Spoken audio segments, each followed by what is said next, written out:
اگر اللہ نے آپ کو کوئی اعزاز دے دیا نا تو پھر اس عزت کے معاملے میں یہ نہ سمجھیں کہ صرف اللہ نے مجھے دیا ہے تو باقی شاید جو اللہ نے بندے پیدا کیے ہیں وہ ایسے ہی ہیں۔ رب نے جس کو بھی پیدا کیا ہے باکمال ہی پیدا کیا ہے، جس کو بھی شان عطا فرمائی ہے، کیا بات ہے میرے رب کریم کی۔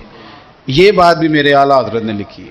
اعلیٰ حضرت بریلوی فرماتے ہیں کہ یمن میں نا ایک عیسائی نے نیچے سلیب پہن لی، سلیب پہنتے نا عیسائی، نیچے وہ پہن لی، اوپر جبہ پہن لیا، سر پہ امامہ باندھ لیا، مسلمانوں والا لباس۔ ایک مسلمان عالم دین کے پاس گیا اور جا کے کہنے لگا کہ میں نے نا نبی پاک صلی اللہ علیہ وسلم کی ایک حدیث کا ترجمہ اور معنی اور تشریح پوچھنی تھی۔ انہوں نے کہا پوچھیں۔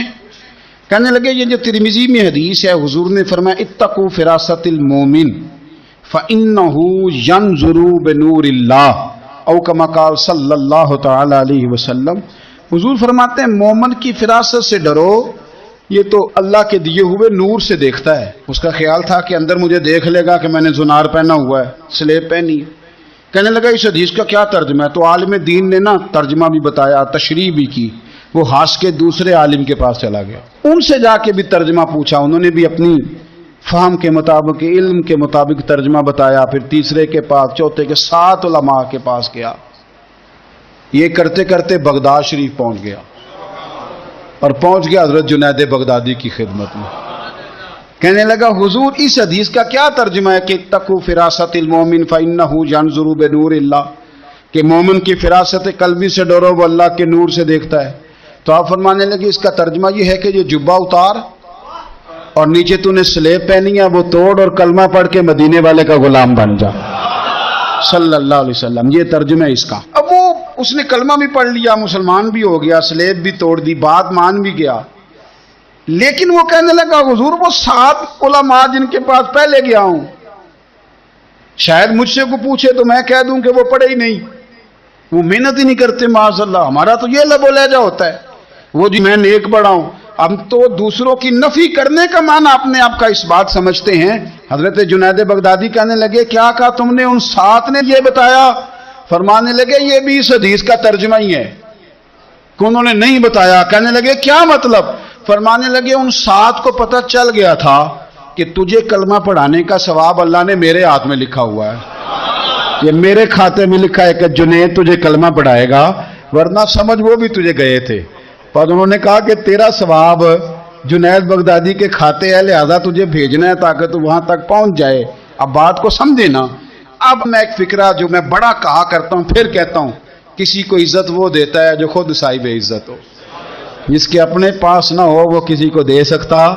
حضرت جنید بغدادی نے عزت دی، فرمایا ان کو بھی پتا تھا لیکن ان کو سمجھ آ گئی تھی کہ تجھے کلمہ پڑھانا اللہ نے میرے ہاتھ پہ لکھ دیا ہے۔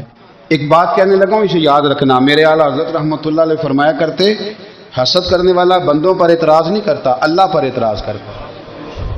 وہ کہتا ہے اللہ اسے کیوں دیا ہے، اتنا کیوں دیا ہے، معاذ اللہ وہ اللہ کی تقسیم پر اعتراض کرتا۔ حسد کرتے ہو بے چین رہو گے، حسد آپ کے دل کو تڑپا کے رکھ دے گا، چھوڑے۔ اللہ بڑا کریم ہے، جس کو جہاں چاہتا ہے وہاں بٹھا دیتا ہے۔ آپ قطعاً اس بحث میں نہ پڑے کہ اللہ نے کس کو کتنا دیا ہے، کب دیا ہے، کیوں دیا ہے، وہ بڑا بے نیاز ہے۔ حسد آپ کو تباہ کرے گا۔ دنیا میں پہلا گناہ جو ہوا تھا وہ حسد تھا۔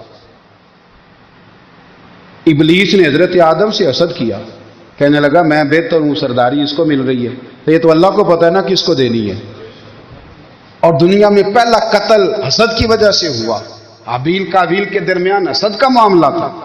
خاتون کا نکاح اس سے کیوں ہو رہا ہے، مجھ سے ہونا چاہیے۔ حسد تباہی کرتا۔ آپ یقین کریں، یعنی دکاندار کے سامنے دوسری دکان پڑتی ہے اور پریشان ہو جاتا ہے، وہ کہتا ہے میرا کیا بنے گا، لا حول ولا قوت الا باللہ العلی العظیم۔ یعنی تیرا کیا خیال ہے کہ تیرے حصے کی روٹی وہ کھا جائے گا؟ اتنا چھوٹا دل۔ نہیں، تیرا موقف یہ ہے کہ تیرے حصے کا نصیب اس تک چلا جائے گا، یہ تیری خواہش ہے۔ ایک دوسرے کی کمزوریاں بیان کرنا، اس کا تو مال ہی ناقص ہے جی، اس کے تو پاس ہی کچھ نہیں، یہ تو کمزور لوگوں کا طریقہ ہے۔ میرے رسول کریم علیہ الصلوۃ والسلام گزر رہے تھے، پت جھڑ کا موسم تھا، خزاں کا موسم تھا، درختوں کے پتے جھڑ رہے تھے، صحابہ کو ساتھ لے کے حضور گزرے اور ایک درخت کی ٹہنی کو پکڑ کے حضور نے ہلایا، صحابہ فرماتے ہیں کہ چھم چھم اس کے پتے گرے، زمین پر ڈھیر لگ گیا۔ حضور نے فرمایا دیکھا تم نے کیا ہوا؟ حضور ہاں۔ فرمایا کتنی تیزی سے پتے جھڑے ہیں، صرف تنا رہ گیا ہے اور خالی ٹہنیاں رہ گئی ہیں، کوئی حسن بچا ہے؟ حضور نہیں۔ تو نبی کریم فرمانے لگے جو حسد کرتا ہے نا اس کی نیکیاں بھی اسی طرح جھڑ جاتی ہیں، اسی طرح۔ اور ایک جگہ حضور فرمانے لگے جس طرح راکھ لکڑی کو آگ کھا جاتی ہے، جس طرح لکڑی کو آگ، جب آگ کھا جائے تو پھر لکڑی کو لکڑی نہیں کہا جاتا، راکھ کہا جاتا ہے، کوئلہ کہا جاتا ہے، اس کی اصل باقی یعنی اسے کھائی جاتی ہے۔ تو حضور علیہ الصلوۃ والسلام فرمانے لگے جس طرح آگ لکڑی کو کھا جاتی ہے، فرمایا اسی طرح حسد نیکیوں کو کھا جاتا ہے، نیکیاں رہتی نہیں۔ حسد کرنے والے کے پاس نیکیاں یعنی ان کی اصل شکل موجود، کبھی بھی حسد نہیں کریں۔ اللہ کی تقسیم ہے، جس کو چاہے جب چاہے جتنا چاہے عطا کرے۔ اور چوتھی بات میرے بھائی، کبھی بھی بغض نہ پیدا کریں۔ بغض والے لوگ بے سکون رہتے ہیں۔ بہت ساری کمزوریاں ہمارے اندر ہوتی ہیں نا، پھر اللہ ہماری روزی تو نہیں نہ بند فرماتا، یہ تو نہیں کہتا کہ زمین سے نکل جاؤ۔ اگر یہی والا معاملہ ہو جو ہمارا ہے کہ شادی پہ اس نے میرے ساتھ برا سلوک کیا تھا، اب ساری زندگی بغض رکھنا ہے، اگر یہی معاملہ فرشتے اللہ کی بارگاہ میں کہیں کہ یا اللہ اس نے فلانے دن شراب پی تھی، اب اس کو زمین میں نہیں رہنے دینا، نظام زندگی چلے گا، تو اگر اللہ ہمیں معاف کرتا ہے تو ہم بندوں کو معاف کیوں نہیں کرتے؟ آپ یقین کریں اتنی لمبی عداوتیں، اتنا لمبا حسد، اتنا لمبا بغض، اتنا لمبا۔ حدیث میں نے پڑھی، میں حیران رہ گیا۔ میرے نبی کریم علیہ الصلوۃ والسلام نے فرمایا اپنی بیوی سے کبھی بغض نہ رکھنا، اگر اس کی ایک بات ناپسند ہو تو اسے چھوڑ کے وہ بات دیکھو جو تمہیں پسند ہے۔ میں اس حدیث کو پڑھ کے سوچنے لگا کہ کیا بیوی کا بھی بغض رکھتے ہیں لوگ؟ اب حضور نے کہا ہے تو اس کا مطلب ہے لوگ بیوی کا بغض بھی رکھتے ہیں۔ اب اس پر استدلال کر کے مجھے کہنا پڑے گا کہ سسرال والوں کا بغض بھی رکھتے ہیں، کہنا پڑے گا کہ بھائی کے سسرال والوں سے بھی بغض رکھتے۔ اس حدیث کی روشنی میں سمجھا کہ لوگ بھابھی کا بغض بھی بغض رکھتے ہیں، بغض، ورنہ عادتیں تو ہماری بھی کئی بری ہوتی ہیں۔ اگر عادات ایک وجہ بنے اختلاف کی تو عادتیں تو ہماری بھی کئی بری ہیں، لیکن ہم اپنی بری عادتوں سمیت اپنے آپ سے پیار کرتے ہیں، اور سامنے والے کی ایک بھی عادت بری ہو تو اس سے بغض رکھتے ہیں۔ بغض نہ پیدا کریں۔ میرے نبی پاک علیہ الصلوۃ والسلام نے فرمایا کچھ چیزیں تمہارے دین کو مونڈ ڈالیں گی، تباہ کر دیں گی، کاٹ دیں گی۔ حضور کون سی؟ فرمایا حسد، تکبر اور بغض، یہ تمہارے دین کو تباہ کر دیں۔ ہم بے چین اس لیے ہیں کہ ہم نے بہت سارے لوگوں کا بغض پالا ہوا ہے، اور ہر فیلڈ میں سیاستدان نے سیاستدان کا، ذاتیات پر اتر کے بات کرتے ہیں، معزز ترین لوگ، تاجر نے تاجر کا، اللہ ماشاء اللہ بعض جگہ پہ اہل علم بھی ایک دوسرے سے عداوت رکھتے ہیں۔ خدا را دل رب کریم کے آنے کا ٹھکانہ ہے، یہ صاف ہوگا تو اس میں رب رسول کے جلوے ہوگے، اگر اس میں عداوت ہو، اس میں بغض ہو، اس میں کینہ ہو، نفاق، سنیں میرے رسول کریم حضرت ابوبکر صدیق رضی اللہ تعالیٰ عنہ کہتے ہیں میں رو ہی پڑا۔ مکہ فتح ہوا نا تو اکرمہ بن ابو جہل نے پیغام بھیجا کہ میں نا کلمہ پڑھنے کے لیے آ رہا ہوں۔ بات لمبی ہے، میں موضوع پہ رہنا چاہتا ہوں۔ کہتے ہیں جب وہ آنے لگا نا تو نبی پاک نے ہم سب کو بلایا، ہم حاضر خدمت ہوئے تو حضور فرمانے لگے کہ اس کے باپ نے نا بڑا ظلم کیا ہے ہمارے ساتھ، ابو جہل نے بڑا ستایا ہے، بڑی تکلیف دی ہے۔ آپ مجھے بتلائیں کہ وہ ایک دفعہ کسی شادی پہ بحث ہوتی ہے بیوی کے بھائی کے ساتھ، پھر ساری زندگی اس بیچارے کو معافی، وہ 10 دفعہ گھر آتا ہے معافی مانگنے پر سوال ہی نہیں پیدا ہوتا، میں ہو مجھے ہی کہہ دیا، پھر میں مجھے ہی کہہ دیا آپ نے، اور میری شان میں بے ادبی، اور پھر میں معاف کر دوں؟ توبہ توبہ توبہ، یہ کیسے ہو سکتا ہے؟ میری ناک نیچی ہو جائے گی، اور آپ نے مجھے کہہ دیا، سوال ہی نہیں پیدا ہوتا۔ اور یہ رونا میں اکثر ہوتا ہوں کہ شادی والے دن داماد صاحب کا زیادہ دماغ خراب ہوتا ہے۔ جب چھوٹی سالی کی شادی ہوتی ہے نا، اس دن اس کو بخار چڑھتا ہے، کوئی اس کو کان میں کہتا ہے تیری عزت نہیں کر دے، اس دن اس کا دماغ خراب ہو جاتا ہے، بچے اٹھا کے نکل آتا ہے، وہ بیچارہ سسر منتیں کر رہا ہوتا ہے کہ تیری مہربانی آ جا، یہ عزت کرا رہا ہے۔ تو میں نے کہا احتجاج کر کے جو عزت کرائی جاتی ہے وہ عزت نہیں ہوتی۔ ہاں یہاں مانگ کے عزت لیتے ہیں لوگ، یا احتجاج کی کوئی عزت ہے؟ آپ کے اندر کمالات اتنے ہوں کہ آپ کی عزت کرنے کو دل چاہے، یعنی مزہ آئے، یعنی لطف آئے، یعنی آپ دور بیٹھے ہوں تو کسی کا دل کرے آپ کو اسٹیج پہ بلانے کے لیے۔ یہ کیا بات ہوئی کہ چھائے جانا اور بھاگ کے آگے جانا؟ ان سے نکلیں۔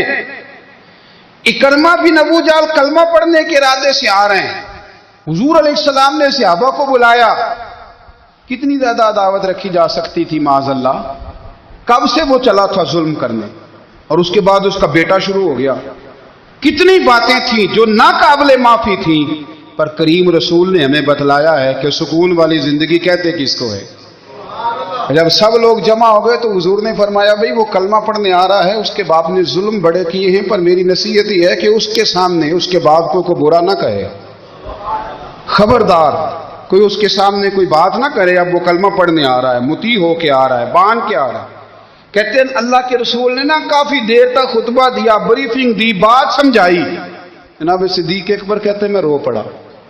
ایک صحابی مجھے کہنے لگے تمہیں کیا ہوا؟ تو میں نے کہا میں مصطفیٰ کی رحمت پہ رو رہا ہوں، دیکھو کن کے لیے حضور گراؤنڈ بنا رہے ہیں، اے دیکھو کن کے لیے حضور تیاری کر رہے ہیں، جنہوں نے ساری زندگی دشمنی کی۔ خدا را یہ اندر سے عداوتیں نکال پھینکو۔ او بھائی اتنا تو لمبا ٹائم ہی کوئی نہیں، اتنا تو وقت ہی کوئی نہیں، اس کو صاف رکھو۔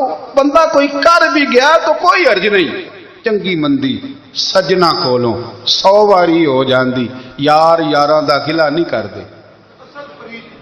اصل پریت یار یاراں دا جڑا گلا کردا جے یار نہیں جی ہوندا۔ ہاں پکی بات، پکی پیڑی۔ میرا ایک سنگی مجھے آ کے آنے لگا فلانی جگہ بندہ یہ بات کر رہا تھا، میں کہ تو ہوتی سے سوندا سے تم ہی نال ہی سے، میرا تو سجن باس ہو نہیں سکتا۔ چنگی مندی سجنا کولوں 100 واری ہو جاندی، یار یاراں دا گلا نہیں کر دے، اصل پریت جنہ دی۔ ہاں جو بندے پھر ہوتے اس طرح کے ان کے لیے بھی میاں صاحب نے کہا ہے، ان کے لیے بھی میاں صاحب نے کہا ہے، ان کے لیے بھی آپ نے بات ارشاد فرمائی ہے۔ آپ نے فرمایا چنگا ہویا لڑ نیڑیوں چھٹا، کتے عمر نہیں لنگی ساری، بے قدراں دی یاری کولوں توبہ لکھ لکھ باری، او چنگا ہویا لڑ نیڑیوں چھٹا، کتے عمر نہیں لنگی ساری۔ جو اس طرح کا تھا نا شکوے کرنے والا، بغض رکھنے والا، فرمایا بے قدراں دی یاری کولوں توبہ، یعنی لاکھ تے لاکھ کنے ہو گئے، یعنی 2 لاکھ باری توبہ کی تھی انہوں نے، گنی نہیں جا سکتی جتنی میاں صاحب نے توبہ کر دی۔ بے قدرے دوست، بے قدراں دی یاری کولوں توبہ لکھ لکھ باری، چنگا ہویا لڑ نیڑیوں چھٹا، کتے عمر نہیں لنگی ساری۔ تو مہربانی کریں، ایک تو اگر آپ مطمئن رہنا چاہتے ہیں تو کبھی کبھی نا مست ہو کے ذکر الہی کریں، مست ہو، وہ والا ذکر نہیں جس میں آپ موبائل بھی دیکھ رہے ہیں اور کہانیاں بھی۔ میرے سامنے کو بندہ جمعے والے دن یا تقریر کے درمیان تسبیح لے کے بیٹھ جائے تو میں اس سے پوچھتا ہوں تو دو کام ایک ٹائم میں پہ کرنا ہے؟ میری بھی بات سن رہے ہو، تسبیح پڑھی تو ممکن ہی نہیں۔ تسبیح تو تسبیح ہے، جب وہ ہوگی تو پھر کوئی اور کام سوال ہی نہیں پیدا ہو۔ ایک تو ذکر کریں محو ہو، دوسری بات حقیقت کا سامنا کریں۔ آپ اگر مطمئن رہنا چاہتے ہیں تو حقیقت پسند بنیں۔ تیسری بات حسد چھوڑ دیں، دوسروں کو ڈسکس کرنا چھوڑ دیں۔ آپ یہ دیکھیں کہ اللہ نے مجھے کیا کچھ دیا، اس پہ راضی رہیں۔ اور چوتھی بات عداوت چھوڑ دیں۔ ہمارے ایک بزرگ بات فرمایا کرتے تھے، کہتے تھے چودھری صاحب کا ملازم کہنے لگا سیٹھ صاحب کا، نواب صاحب کا، اور یہ جب میں لفظ چودھری کہتا ہوں تو اس سے مراد صرف برادری کا چودھری نہ لے لیا کریں۔ آج جس کے پاس پیسے آ جاتے ہیں وہی چودھری بن جاتا ہے۔ آج اس سے کوئی مخصوص برادری مراد نہیں ہوتی، یہ سمجھ لے۔ میں نے بڑے بڑے عجیب لوگ دیکھے، الا ماشاءاللہ۔ تو سیٹھ صاحب تھے، مالدار صاحب تھے، چودھری صاحب تھے، وہ باہر کھڑے تھے تو ان کا ملازم کہنے لگا چودھری صاحب اجازت دیں تو نماز نہ پڑھ لوں؟ پڑھ لو۔ اب وہ نماز پڑھنے گیا تو کبھی کبھی نا نماز میں دل لگ جاتا ہے، اور کبھی کبھی ایسا ہوتا ہے آپ کو محسوس ہوا ہوگا کہ مسجد سے نکلنے کو دل نہیں کرتا، سجدے سے سر اٹھانے کو دل، کسی شاعر نے کبھی وہ بیٹھا تھا تخیل میں تو 2-4 شعر کہہ دیے تھے، کبھی اس نے کہہ دیے تھے، اس نے کہا تھا مجھے سوز دے، مجھے ساز دے، اور نیم شب کا نیاز دے، دم سجدہ خود کو میں توڑ دوں مجھے ایسا ذوق نماز دے، دم سجدہ خود کو ہی توڑ دوں مجھے ایسا ذوق نماز دے۔ تو دل نہیں کرتا نکلنے کو مسجد سے۔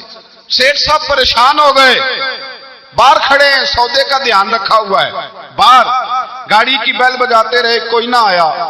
بزرگ فرماتے ہیں جب تھک ہار گئے نا سیٹھ صاحب تو دروازے کے آگے کھڑے ہو کے کہنے لگے اور تینوں کیڑا نہیں پیا باہر آن دیندا، تینوں کیڑا نہیں؟ وہ بندہ بڑا سیانا تھا، کہندا مینوں وہ نہیں باہر آن دیندا جڑا تینوں اندر دی پیا آن دیندا، جڑا تینوں اندر نہیں نہ پیا آن دیندا او مینوں۔ ملا رومی نے اس کا جواب دیا ہے۔ ملا رومی رحمت اللہ تعالیٰ علیہ فرماتے ہیں تو نہ سمجھا کر کہ میں نماز نہیں پڑھتا تو پھر بھی مالدار ہوں، میں مسجد نہیں جاتا تو پھر بھی میں جائیداد والا ہوں، میں کچھ بھی نہیں، میں نہیں سجدہ کرتا تو پھر بھی میرے بڑے بارے نے آ رہے ہیں۔ ملا رومی رحمت اللہ علیہ فرماتے ہیں مالک سزا دیتا ہے، اللہ سزا دیتا ہے، سزا۔ حضور کیا؟ فرمایا پیسے دے کے، اولاد دے کے، جائیداد دے کے، کہتا یہ سارا کچھ لے، باہر نکل جا، میرے گھر نہ آنا، نکل جا یہاں سے، میرے گھر اسے سجدے کی توفیق اگر اللہ نہیں نہ دیتا تو سمجھا ہی نہیں، یہ تو سزا ہے رب کریم کی۔ اس نے تجھے سارا کچھ دے کے اپنے گھر سے نکال دیا کہ نکل جا، نکل جا، کوئی شے نہیں۔ اور جسے کچھ بھی نہیں دیا حضرت بلال حبشی رضی اللہ تعالیٰ عنہ، حضور آئے معراج سے واپس تو میرے مصطفیٰ کریم نے فرمایا بلال تو کون سا عمل کرتا ہے، کون سا عمل کرتا ہے کہ میں نے جنت میں تیرے چلنے کی آواز سنی ہے؟ تو حضرت بلال حبشی رضی اللہ تعالیٰ عنہ رو پڑے، کہنے لگے محبوبہ میرا کوئی عمل آپ کی آنکھوں سے اوجھل تو ہے نہیں، حضور بس ایک میرے اندر ہے بات جو میں نے پکی کی ہوئی ہے۔ محبوب نے فرمایا وہ کیا؟ عرض کی یا رسول اللہ میں جب بھی وضو کرتا ہوں 2 رکعت نفل ضرور پڑھتا ہوں، 2 رکعت۔ اور سن لے حضور نے کیا فرمایا، فرمایا تیرے ان 2 رکعتوں کی برکت سے جو تو وضو کے ساتھ پڑھتا ہے تو زمین پہ چلتا ہے پر تیرے چلنے کی آواز جنت میں بھی سنائی دیتی ہے۔ تو بھئی عروج تو عبادت سے ملے گا، عروج تو ریاضت سے ملے گا، اور اگر عبادت ہی تیرے اوپر بوجھ ہے، نماز تیرے لیے مشکل ہے، سجدہ تیرے لیے کٹھن، تم اپنے آپ کو مشکل محسوس کرتا ہے تو پھر کس طرح تیرا خدا سے رشتہ قائم ہوگا؟ مقام بندگی کی تو لذت ہے۔ حضرت یوسف بن عبداللہ بن عبد السلام، یہ حضرت عبداللہ بن سلام کے بیٹے تھے، یہ کہتے ہیں کہ میرے والد حضرت عبداللہ بن سلام حضور کے صحابی تھے، اور حضرت ابو دردہ ان کا آپس میں بڑا دوستانہ تھا۔ کہتے ہیں میں ملنے چلا گیا، حضرت سیدنا ابو دردہ بیمار تھے، تیمارداری کرنے گیا۔ کہتے ہیں میں جب گیا تو مجھ سے کہنے لگے بھتیجے تو کیسے آ گیا؟ میں نے کہا آپ کا اور میرے ابا جی کا یارانہ بڑا تھا، دوستی نبھانے آیا ہوں، تو آپ پر آخری وقت تھا، نزع کا عالم تھا، میں نے کہا کوئی نصیحت کریں۔ تو حضرت ابو دردہ کہنے لگے بیٹا مجھ پر وہ وقت ہے کہ بہت بڑا جھوٹا بھی اس وقت میں سچ ہی بولتا ہے، اس وقت میں سچ بولتا ہے، سچ۔ آپ فرمانے لگے میں رسول اللہ کا غلام رہا ہوں، ابو بکر صدیق کا مشیر رہا ہوں، فاروق اعظم کا مشیر رہا ہوں، میں نے صحابہ کے ساتھ وقت گزارا ہے، جاتے جاتے تجھے نصیحت کر رہا ہوں پلے سے باندھ لینا۔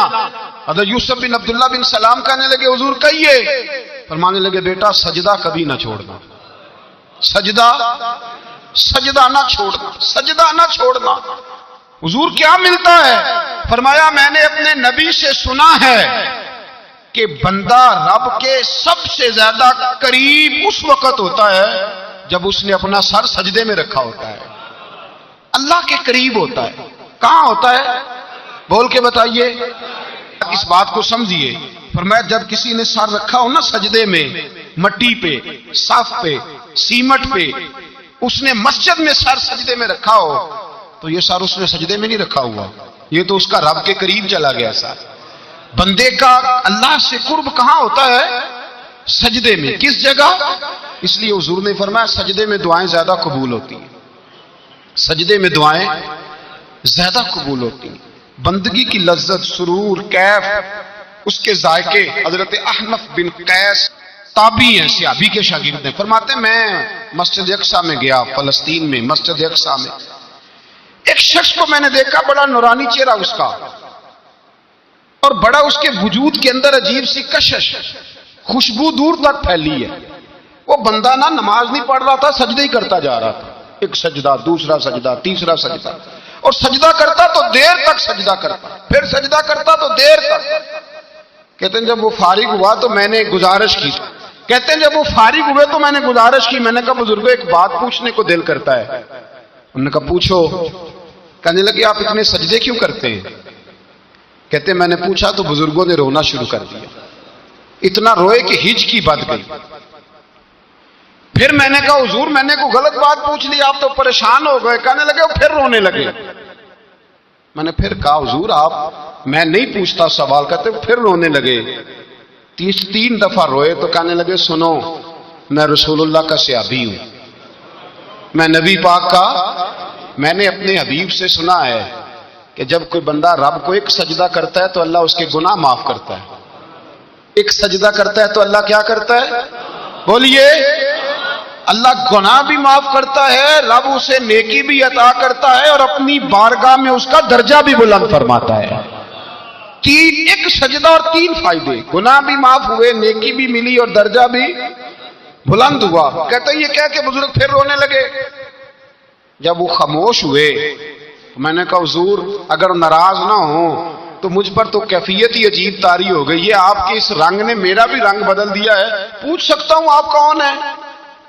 پوچھ سکتا ہوں آپ کون ہیں؟ کہتے جب میں نے سوال کیا تو انہوں نے پھر آنسو پونچھے، کہنے لگے میں رسول اللہ کا نوکر ابو ذر غفاری ہوں، میں ابو ذر غفاری ہوں، میں اپنی زندگی سجدے میں بتانا چاہتا ہوں، میں وقت اللہ کے حضور سجدہ کر۔